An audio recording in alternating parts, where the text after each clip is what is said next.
Do e does. Se você já viu esse vídeo, que tá aqui em algum lugar, do to be, foi o primeiro passo que a gente deu, começando pelas estruturas verbais, pelos verbos do básico. Quando a gente falou do to be, a gente viu que o to be é o ser ou estar. São verbos, o to be, todas as conjugações são verbos de estado. Hoje, com o do e o does, a gente vai falar dos verbos de ação. Como assim, verbos de ação? Verbos de ação são todos os verbos que envolvem algo que você faz. Por exemplo, o do, o go, o play, o study, o drink.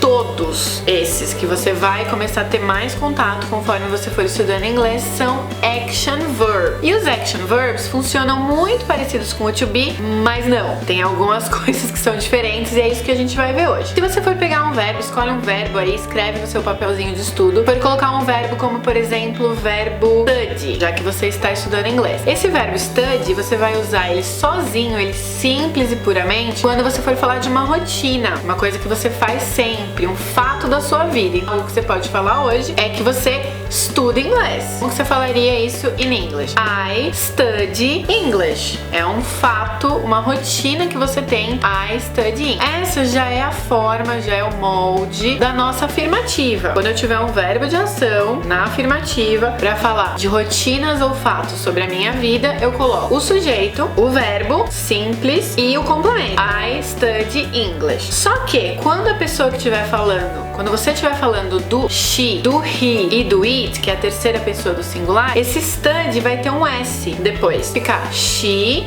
studies French, João studies German. Tudo isso pra afirmativa. Aí você fala, beleza, teacher, tô fazendo afirmativa. E o do e o does? É o tema do vídeo de hoje, da onde que eu vou usar esse do e does. Muito bem, o do e o does são verbos auxiliares. E você também já deve ter ouvido isso falar 1000 vezes. Sua teacher, seu teacher falar, são auxiliary verbs. O que quer dizer um auxiliary verb? Ele vai te auxiliar, vai te ajudar a fazer a negativa e a pergunta. Todo auxiliar vai te ajudar a fazer a negativa e a pergunta. Vamos então usar o do e o does para fazer a negativa daquelas frases que a gente fez alguns segundos atrás. I study French. I study English. A negativa vai ser I don't study English. Sujeito, o do, o not e o verbo. I don't study English. Quando eu estiver falando do he e do she, o que a gente colocava no verbo mesmo depois com o he e o she? Na afirmativa eu colocava o S. Então esse S vai ser o does na nossa frase da negativa. Então vai ficar she doesn't study French. She doesn't study French. Coloquei o doesn't, que é o does mais o not. Tirei o S desse verbo. Então volta a ser study. Muito fácil, muito baba. Essa é a negativa.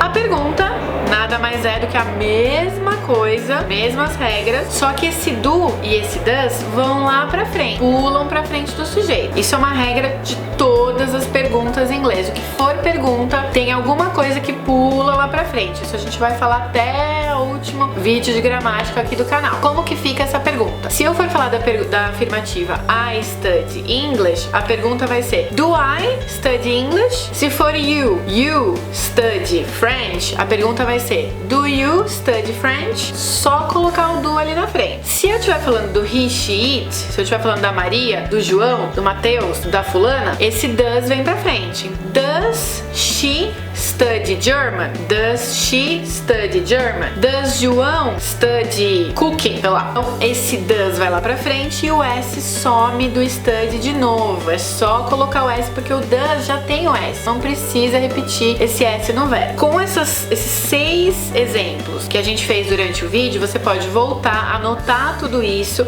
e replicar para outros verbos. Então não vamos usar só o study, vamos usar o go, que é o ir, vamos usar o gostar, que é o like. Repique isso, coloque bastante frases aí para você estudar, capriche, porque a gente usa demais o do e o does, e sempre recapitule essas regrinhas. Com o I, o you, o they e o we, a gente sempre usa o do. Com o he, o she e o it, a gente sempre usa o does. Tendo isso em mente, é só começar a praticar, treinar bastante. Deixe seus exemplos aqui nos nossos comments, nos comentários ali de baixo. Se inscreva no nosso canal para ajudar a gente a crescer aqui no Teacher Fê, e curta pra gente saber que você curtiu esse tipo de conteúdo e a gente poder criar mais sempre. Espero que você tenha gostado. Bye!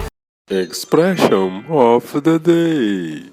E a expression of the day do vídeo de hoje é uma expressão que é muito positiva, muito feliz, muito pra cima, pra ajudar pra quem tá começando a estudar o inglês, que tá começando aí pelo do e o does, às vezes dá aquela baqueada, mas não fica assim. A expressão do dia de hoje é silver lining. The silver lining. O que é silver lining? Ao pé da letra é como se fosse uma linha prata em volta de alguma coisa, mas nada mais, nada menos do que o lado positivo das coisas. Então, o inglês é difícil, mas o lado positivo é que eu vou poder conversar com quem eu quiser no mundo. The silver lining is that I can talk to anyone in the world using English. Então, foca no silver lining, foca no lado positivo das coisas. Toda situação negativa tem um silver lining, tem algo positivo para tirar disso.